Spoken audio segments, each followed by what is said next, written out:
Now talking about language, there's so many references to language in this book. And the way the whole story is told, it's in such an even register. Like, there's that economists talk about the Hindu rate of growth. And this seems to be like the Karnataka register of storytelling. It's just very gentle, very calm. There's no great excitement, there's no great, there's no nadir. Everything is, what to do, especially Raghavendra. He gets nervous, but when we are caught in this vortex of change that we cannot help, is it like you're saying in the book, an individual must assert himself or grow only as much as he can in his own, that's all he can do. He can become a bigger person, better person, a more assertive person, but he can't really change what's going on around him. And really everybody's story is that the individual growth is all we have. Is that something that... Okay, I think in retrospect I look at it, so maybe I should say a little bit more of the story. Yeah. So we have this Raghavendra, and I lived in Mathikere. So when I joined NIAS, the first few years, my wife and I had a small place in Mathikere. Mathikere is a very interesting place. It was like many of the small outskirts villages. We used to have cow sheds next door, auto person next door, and also like many places in India, there'll be some 10 grocery shops next to each other. Yeah. In one road, there'll be 10 grocery shops. I don't know, it's some fascination with food in India and grocery shops. So it's a world like that, and in that world, there is actually apparently this happened because this my wife reminded me much later that there was a girl who died. And we heard, and when we said about detective, the other thing which I want to say is that there are a lot of detectives in Indian society. Grandmothers are fantastic. That's why many of these people who talk about what is the mystery, what happened, who says it. It is not in the police or the detective agency. Everybody has a story to say. Everybody knows the real truth. And that is the problem. In fact, there are too many detectives. And what happens is they just hear about a girl who dies one day. And so, in a lot of detective novels, the mystery of death becomes the central core of resolving it. Here, the mystery of death is very motive. The motive, and then figuring out. Here, there is a mystery. There's not really that much of a mystery of death. There's a very young girl who's in that place. She's a carpenter's daughter, and she finds out that she gets pregnant, and her father is very upset at her, and he locks her up in the room, and she, like a very unfortunately like a foolish little child, takes rat poison. When I was writing this, there was a lot of time in which, when in Mathikere. This rat poison was so evocative for me. When I was in school also, all these kind of rumors only from somebody took rat poison. That was, and I haven't heard that rat poison way of suicide for many years now. Is that? I haven't heard. So I don't know. That time the rat poison. Rat poison was very poison of choice. Poison of choice, and also I remember 20 years back. Whenever the results came out, SSLC results, but they would not allow the rat poison. Rat poison, and cops would go to Sankey Tank because kids would go jump off Sankey Tank. And so there'd be police patrol in Sankey Tank. The moment SSLC comes, it's there. So this, there's a child who does this, but it's not because she wants to. It's not an agency even here. So this point which you said is very important. It's not about fate. It's about our lack of agency in the world. So in a sense, I'm actually reflecting on Bangalore. This is taking sides now. Which is that we have let Bangalore be what it is without any agency on our part. In the sense, we are just watching things go, and every day, and this is quite remarkable for me because when I travel on the roads and these autos and stuff, every auto driver complains about the road. Now the Bangalore roads are terrible. They tell me that their gadi is gone, their back is gone. Everybody is complaining. The road is exactly the same day after day after day after day. And has been, I think. It has been for so long. Just now I was coming through St. John's, that road. They're doing something, I think, I don't know what they're doing. It's completely, it's so broken up. And there's no point in saying, oh, something will happen. It is that everybody is silently going dup, dup, dup, cursing, talking to themselves within their Yeah. and then it's gone, it continues to remain. This notion that we don't have, it's not even that. See, not having control is a different, that I tried to do it and I couldn't do it. The fact that things change without our awareness of it and without a control. So the whole story is about what happens to this child. Because she's not thinking that she wants to commit suicide. It happens, the parents don't want that to happen. But the father is so egoistic, he locks the door, he doesn't let her open the door. He thinks she's making a drama. And she's actually in actually- pain because she has taken it and she's throwing up and she's in severe pain. Yeah. And he doesn't open the He door. does, because he thinks he's making a point to her and she's just dramatizing. So these are all these ordinary incidents, accidents of our own lives where we don't plan, we are not evil. You know, in a sense, Hannah Arendt in a very famous essay often talks about, it's often talked about, the essay called Banality of Evil, when she covers the Eichmann trial in Israel.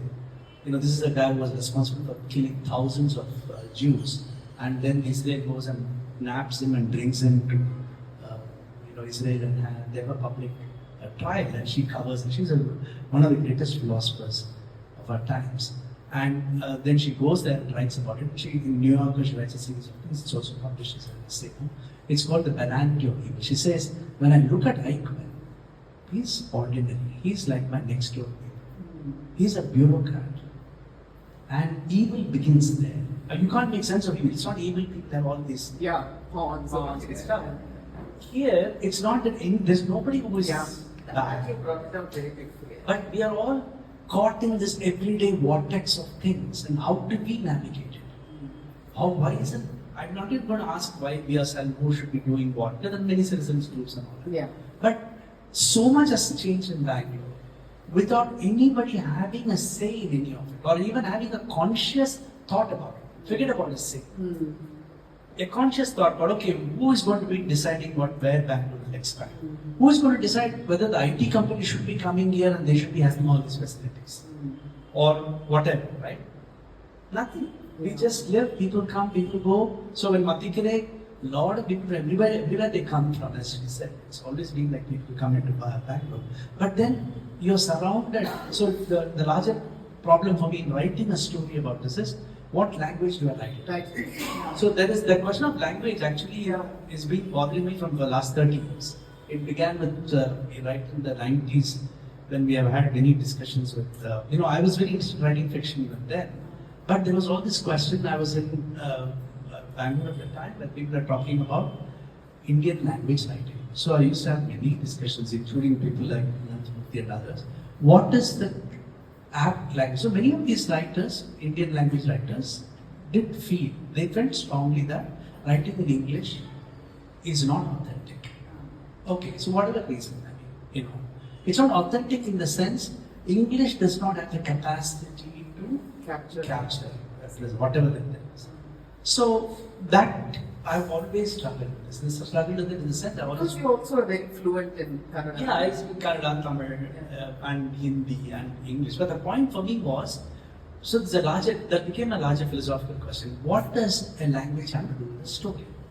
Is there something called a Kannada story? Is there? As different. Is it different from an English story? So typically we understand Indian English writing as that which writes about people who speak English. Yes. But I am writing about Mathikere, the roads, the houses, the cows, and the dogs, the rats, and the autos. What language do they possess? How do I describe that word? Should that also be in Kannada? The language of the world is not in Kannada. Right. It's a language of Purnima and Raghavendra. Yeah. Yes. I'm perfectly fine. Let them speak in Kannada. Yeah. I think you and Murthy also made a point about that, like the inside language and the language of the street. Correct. But as a fiction writer, for them something was special in writing it, which is a very fair point. Yeah. But I was just saying, I'm also critical of Indian English writing in the sense. Yeah. I'm no scholar in this, but critical in the sense as a reader. Yeah. Yes, the content of that was not interesting enough. It did not. So what happened is when I wrote Following a Prayer, by the way, the reaction all over everywhere else was very positive, except in Karnataka. for a little bit, because I think some people felt that I was entering into the domain of writing about content, which is really Kannada writing, which is rural, in the hills, village girls. Which only Quirko should write. No, not only that. Maybe I can write, but I should Right, write Kannada. Yeah. And I was like, no, there's nothing. So for me, and this is the, this is like a big red flag to me, because my whole life I've been writing on philosophy of language. That's my closest theme in my work. And the point that is very simple to make, which is that all languages are nothing but sounds. It's a sound which origin of language comes from.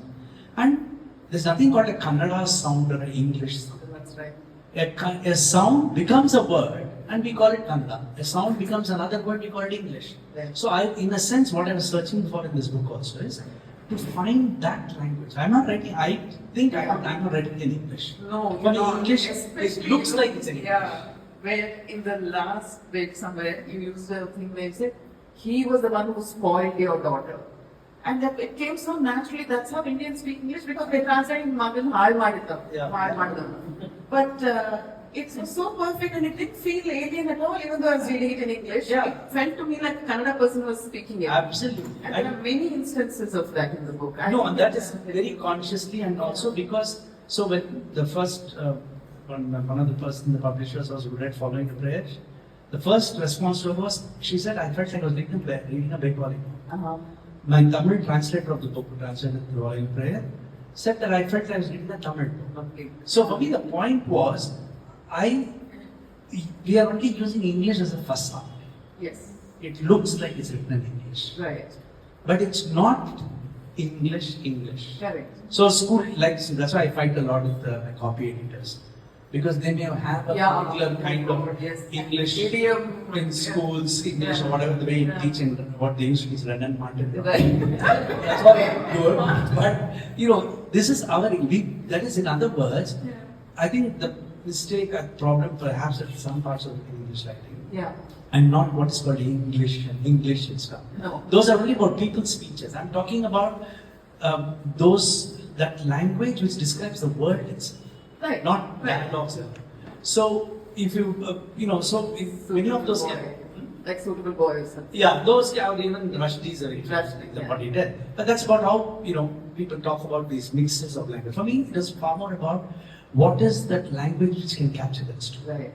And in Mathikere, what happens at that time is there are many people coming from speaking different languages. It happens in Bangalore all the time, right? And that beautiful thing of where a group of young Bihari bachelors is staring longingly, yearningly across the road through a window at a young Malayali girl, and it's all happening in the Kannada-speaking neighbourhood of Mathikere. That is Bangalore in a nutshell. You just captured it so beautifully. And the question is how to tell that story.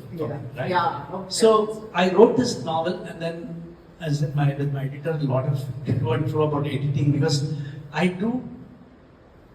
Some people call it playing with words, etc. No, I'm actually struggling. Yeah. There's a very good example from philosophy.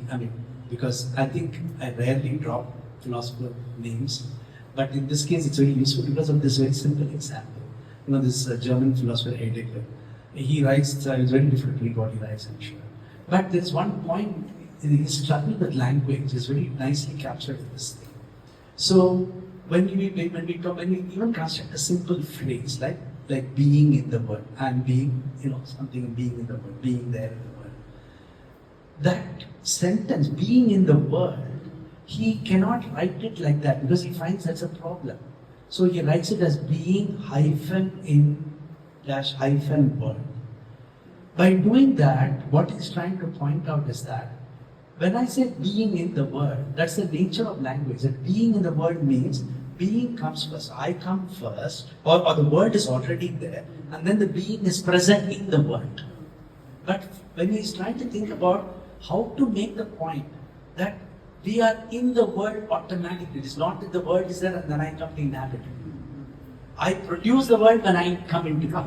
Exactly. So we are the world, we are part of the world. So the struggle with language is something which, very important for me to understand. So in this it was a struggle with language. Like, what is the language to speak? So after I did all of this, But the Malayali process sounded like a Malayali. it has to, I don't know how, but it did. they have, yeah, that is the point. That is how to capture that, right? So, but then they say, oh, you're doing too many experiments in English and all that stuff. And I remember one Kannada reviewer, I think, the only one, nasty one for my following up, right, everything else was stupid, said that I should never write again. So I said, wow, very good. That's always very good for writers, and then you get enough, take the blind note to like. Mild-mannered writer becomes like. No, I'm just saying. The point is that it's so worried about holding on to language is about authority, right? Both Kannada and English are questions of authority. Yeah. And that's why when tomorrow you say talking Kannada or talking Hindi, the central government wants us to do that. It's all about questions. Language is used to embody certain authority. So, but I did all this, but my editor Karthika was a wonderful person. Eventually she agreed to much of what I said. And I also, whenever they made points and I agreed to it, where I thought it would distract too much from what I would say, I changed it. But at the end she said, why don't you make a note? And then for following a prayer also she had said, I won't write a note. Like, note in the novel. But then I did a note for this. As you'll see, the first, the prelogue. Yeah. So You called it a prelogue. Yeah, so that was the first step of discussion. So I called it prologue. She said, no, this is not, because for me, I was saying whatever I'm going to write as a note is part of the story. I'm not writing an independent note, like from an outside or explaining myself. It is part. If you read this, you have to read it as part of the story. Yeah. She said, why don't you call it preface? I said, no. So then I said, okay, I'm going to call it prelogue. She said, there's no such word like that. So I said, that's the point. Who says, so there's no such word, but you publish it, it will become a word. Yeah. If the 5 of you start using it, it will definitely become a word. And because, we often think we keep making spelling mistakes in books. So pre-law, then I'm sure 100 people will be written to me saying, oh, they made a spelling mistake in the first word in the book. So I put pre-hyphen. So nobody can think that it's a mistake. Yeah. But the reason why I'm saying that is, that pre-law makes a very simple question. And when it was useful for me also that I wrote it. Yeah. It asks a very simple question. Shall I read? Yeah, please. Yeah. This is a very beautiful little essay. A city has its own language. It's not the language that the people in the city speak. It's not the language of the majority of the people in the city. A city is not produced by a majority. It's not a measure of numbers. A city is a quality, is yet another language. So how does one write in the mother tongue of the city? That's such a beautiful question. How does one write in the mother tongue of a city? This does not mean the mother tongue of the writer. Important qualification, distinction. The mother tongue of Bangalore is not Kannada. Kannada speakers do not constitute even half the population of this city.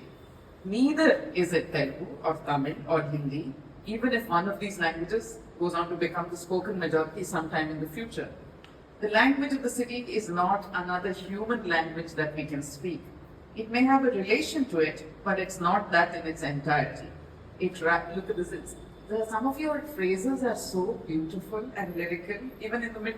Like that's what you suddenly stopped short by a beautiful sentence here. So he says, it rises in the way the rain falls on crooked tin sheets over uneven walls, in the sound of sliding slippers on slushy roads. Even the alliteration, sliding slippers on slushy roads. It contains the whisper of light under street lamps in early morning vigils and the musky sound of breathing dogs under the haze of rainy days. Don't you already have a picture in your head? It's already there. It has the clatter of the vegetable carts, the crumpled sound of a bitten puff by hungry teens. Yeah. And puffs. How many times puffs in this book? And every time it's mixed. Look, that's my weakness. I love puff. So whatever I couldn't write in my academic career, who can write about puff? I can write about puff, aloo bun. And the distinction between Malayali bakery and Kannadiga bakery, that also is there. The Kannadiga Iyengar bakery is very different from this, no? Yeah, especially, he says, so I was writing with Vidya when I was reading the last part of this book, The Funky Rainbow Apartment, and I kept laughing in the car, and she's like, what? I really started reading it aloud to me. So one was the Kannadiga bakery, which put too much coconut in everything. And I was like, oh my god, this person's life was fatal. just stuffed with coconut. So sorry, you were saying something. No, so for example, that when I wrote about this puff, I think, the hungry teeth. On copy editor writes, no, teeth are hungry. No, I wrote back, no, teeth can be hungry, they are hungry. I eat because my teeth wants to bite into something. Not because I don't know how to. That film, Ratatouille also. About baguette, when they're talking about baguette, it's that crunch of that. That is what makes a good baguette. That's how you know it's a good baguette. So I want to read little bits of, because some really beautiful passages are there, and some are very deep, but yeah. So dreams are made this way. Nagaraj would get, so when he set up the agency, detective agency, this is what Raghavendra thought it would be. Dreams are made this way. Nagaraj would get clients, Raghavendra had only to supply the office, which would be a room in his house, and use his brains. He would work on the cases with help from Nagaraj. How simple it had sounded to him when he first heard it. Dreams wake up this way. Raghavendra was already becoming suspicious that Nagaraj was running his own business using their office. Men, big and small, walked in and out. No clients had been found here. It had been over a month, and only the rent paid by the two boys who occupied 2 rooms on the first floor of his house provided him with an income. So, so like this, it's just suddenly this juxtaposition of these beautiful thoughts, and that boy who lives upstairs, those 2 boys. I mean, one of them is a proper Bihari. You can totally imagine him, Rajesh, like short, squat, and saying, I'll give you that, I know that person, I know this person knows everybody in the neighborhood. And that you've treated him with so much humanity, even though you're like, you feel affection towards him. And in the end, Raghavendra is the most Kannadiga type person in the book. Raghavendra and Purnima become the people who interact most deeply with Rajesh, protect him. And then there's a part where you say, these people had become so different, they were all working with North Indians now. Like, how it's a betrayal of Bangalore itself, that if a Kannadiga person starts being nice to a North Indian or sees the humanity behind him or starts treating him like dear child. After all, he's a young boy who is living above your house, and he's also from the hospital. He's like, I want auntie's vadas, ask her to make. Right now, they are getting better. I want auntie's vadas. And Purnima is like, excuse me, vadas be soaked beforehand. I can't suddenly produce vadas for you. And also, why eating vadas when you're coming out of hospital? Please eat 2 idlis quietly. And then she feels, I think that's what his mom would have said. So it's okay. Like, it's so sweet, that intermingling of. I feel that is Bangalore, isn't it? I think so. I totally think. For example, this is a character, Rajesh. It's not a single person in my mind. Yeah. When I was living in Mathikere, Ramaya College was just flourishing. So we had a lot of students from Bihar who came to Ramaya College. So these are all. So then, like these, what the people would rent out. So we had rented out a small place, and in the next room somebody would stay. So small rooms, some students would stay. And they changed Bangalore. They changed Mathikere. Because they come with such spirit. Yeah. They take over, in the sense, in a very good sense. So I have a lot of affection. Yeah. They come, many of them who came with purely Hindi medium. Yeah. Then their parents sent them to engineering college, in English medium, in Ramaya. Surrounded by all South Indians who are very good English speakers. Yeah.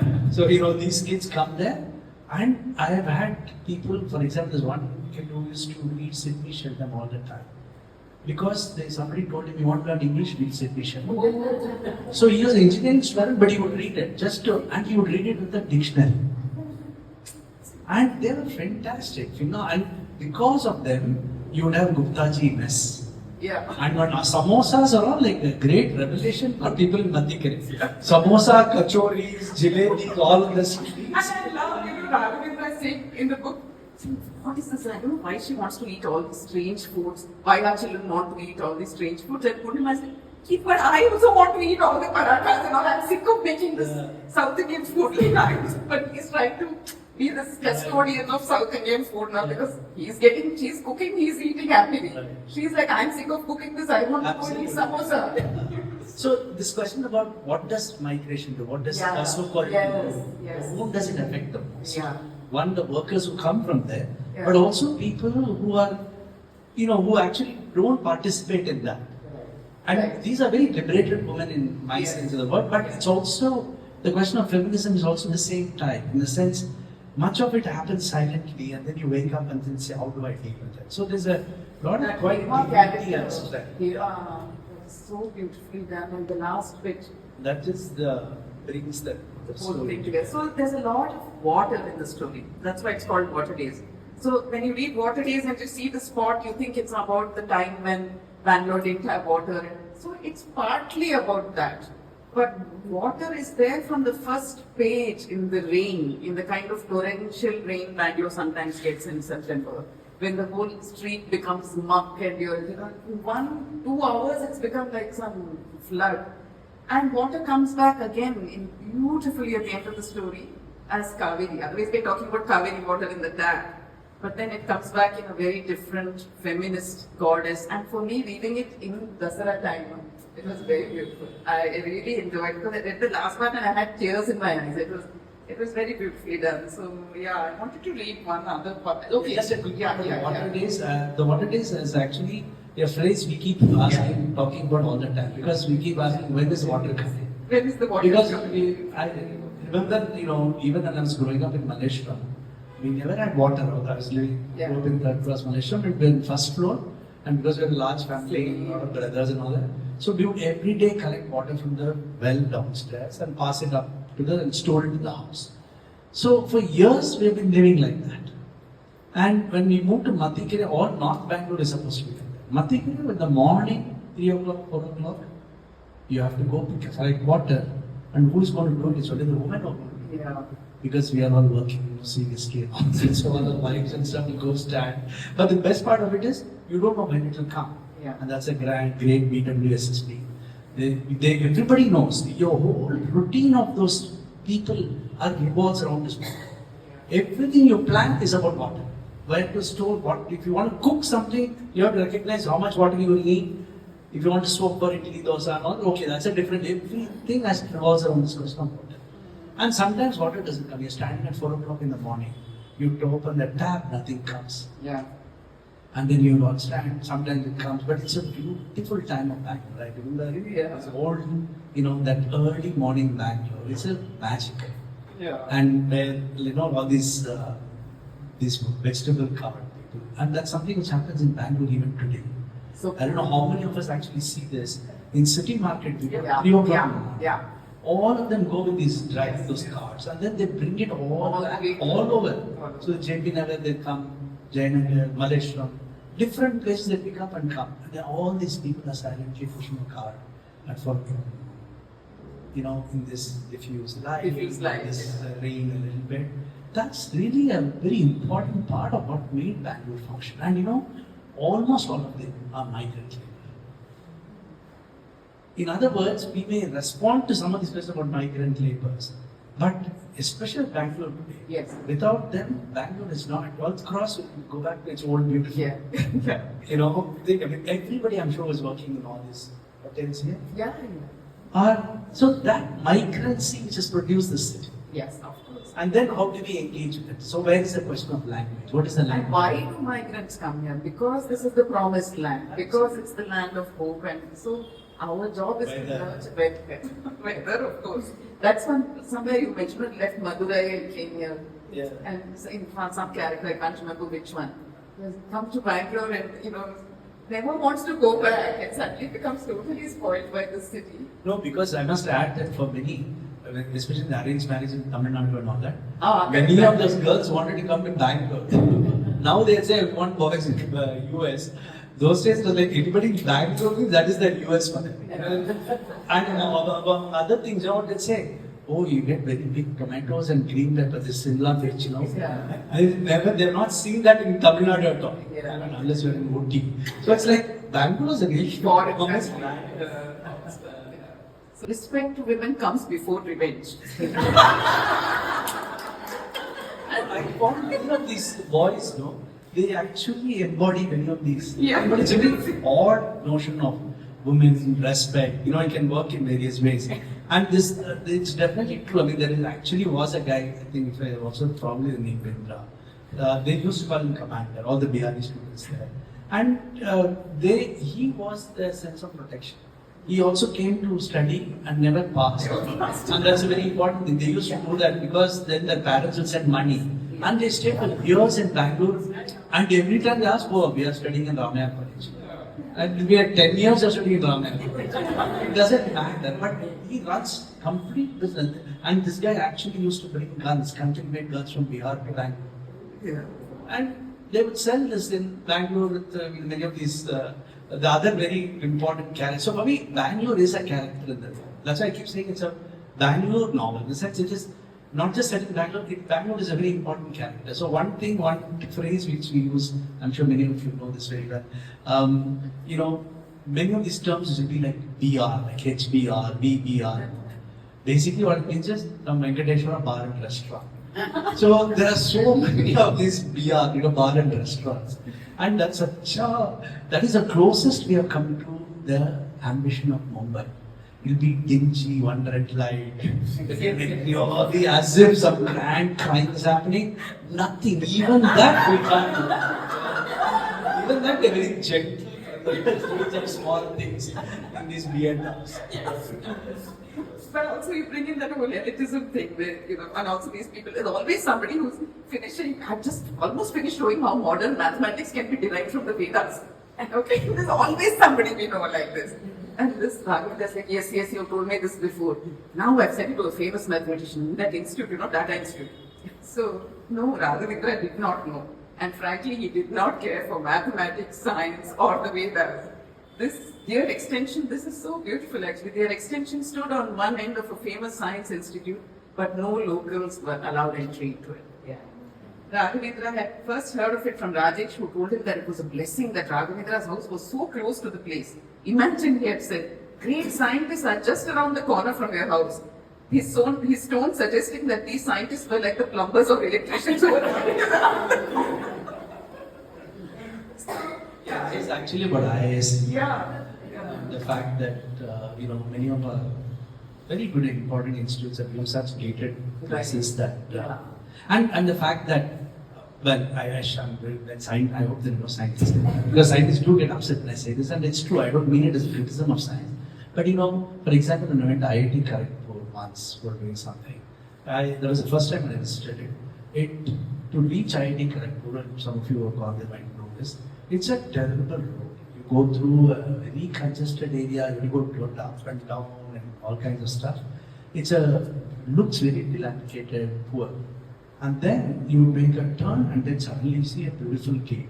And you enter the gate, it's another world. Huge roads, water and electricity for 24 hours, and fantastic rooms and food and everything, right outside. And IIT Kharagpur was the first IIT built in India. Yeah. Now, and I went after decades after the building. I said, what is this? What is our understanding? This is an engineering institute. Yeah. And here, right outside, there's no water, there's no sewage.